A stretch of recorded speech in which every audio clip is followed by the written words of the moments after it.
Hey there, I'm Tori Amos, and you're watching my box set on VSpot.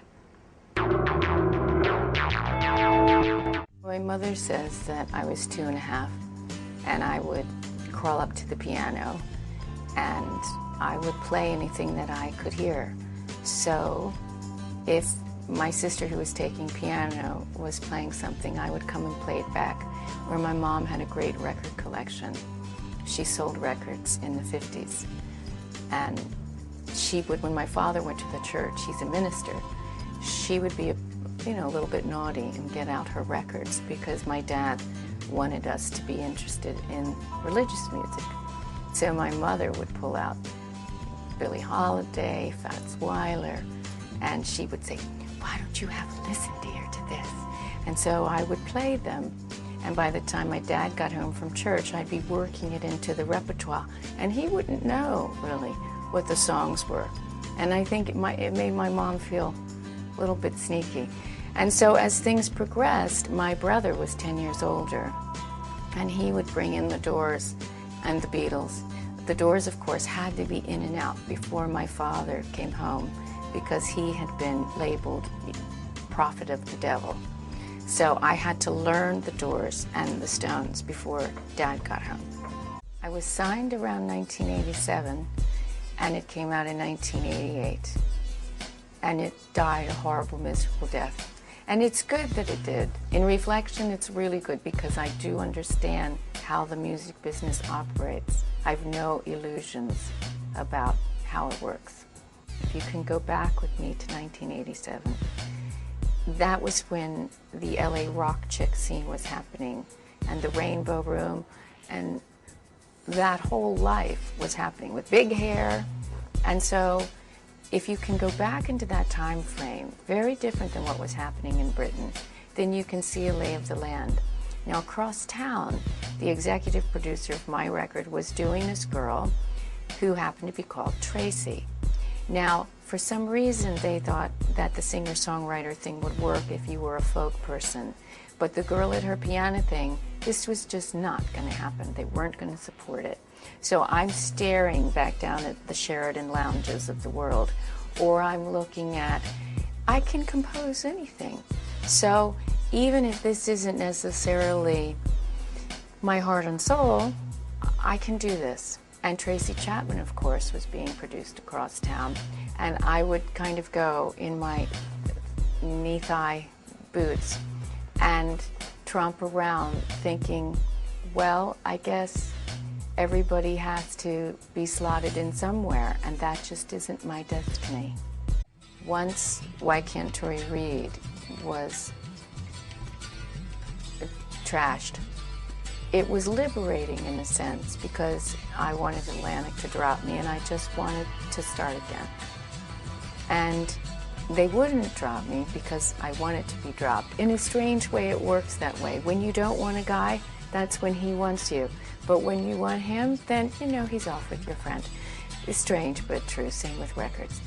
So they insisted that I make another record, but I was very committed to following myself as a musician and a composer. And there was nothing that could shake my faith in what I knew I wanted to do. Even if nobody listened, nobody bought that record, even if that were going to be the case, I knew that was going to be my path. I think there's a time when you sing night after night something like this that can wear on you, and you don't realize that when you're alone writing it, needing to write it. So many months later, many shows later, I think it was a little difficult ripping that skin off every night. But then young women would come to the show and express some of their experiences, some of them completely horrifying. And one girl on the '94 tour, fainted, if I remember correctly, and was carried back. And we spoke with her, and she just said, "Can I come join the tour?" She was about 14. And we said, "Oh, no, we can't." She said, "But if I go back home tonight, I'll be raped by my stepfather. I was raped last night, and I'll be raped when I come home tonight." And in that moment, I mean, I called my attorneys and said, "What can we do?" And they said, "No, if you take her across state line, as we were that night, then you'll be arrested for kidnapping." So that was the night when RAIN, the idea of the Rape, Abuse, and Incest National Network, was founded. And you begin to see how music can bring people together. Finding your voice is the most important thing you can do. It's different for each of us in this room. But you have to recognize when you found yours or when you really haven't, and you're just agreeing with everybody because it makes Pops happy, or it makes the girlfriend happy, or it gets people off your back at work. You have to know, hang on a minute, what path am I following? And sometimes that's a lonely walk. Sometimes everybody leaves you. Trust me, when the champagne is flowing, there's a line out the door. Everybody's there. But when it's not, very few people are there. Because most people don't show up for essence. They don't show up for the art, for the work. They show up for the success. And once you begin to understand that, then you really know what people are made of. And Silent all these years, this was my mantra and has always been my mantra. It's the song that walks with me through all kinds of adversity.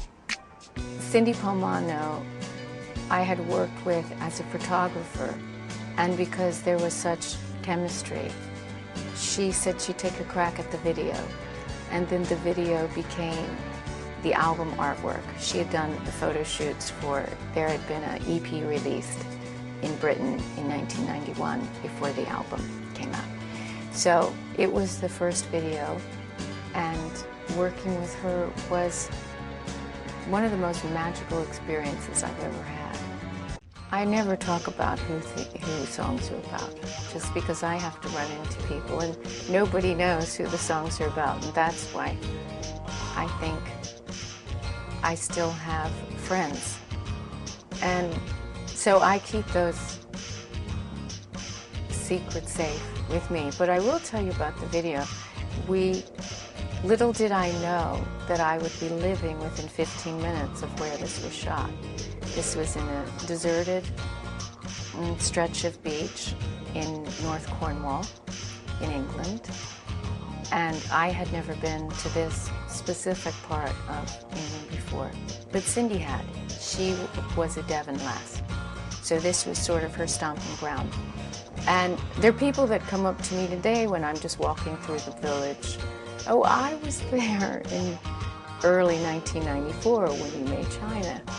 And after all these years, I had no idea that my future husband used to go there as a little boy and run around as a kid on holiday. We moved down there many years later, and I was just driving around one day after having moved there and recognized this beach.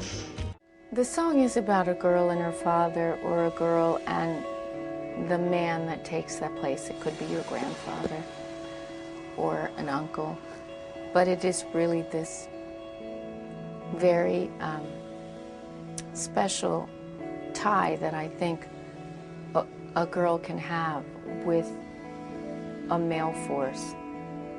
Sometimes you hear so much about those relationships that aren't so good, but this is one where the father really does, the father figure really wants things to go well for this young girl, and maybe they struggle and maybe they don't always see eye to eye, but there's a deep love there, and you don't always hear people talk about those relationships, and yet I've had some incredible male influences in my life, my grandfather as well as my father, where their love, we don't always agree, but where their love is deep as deep can be.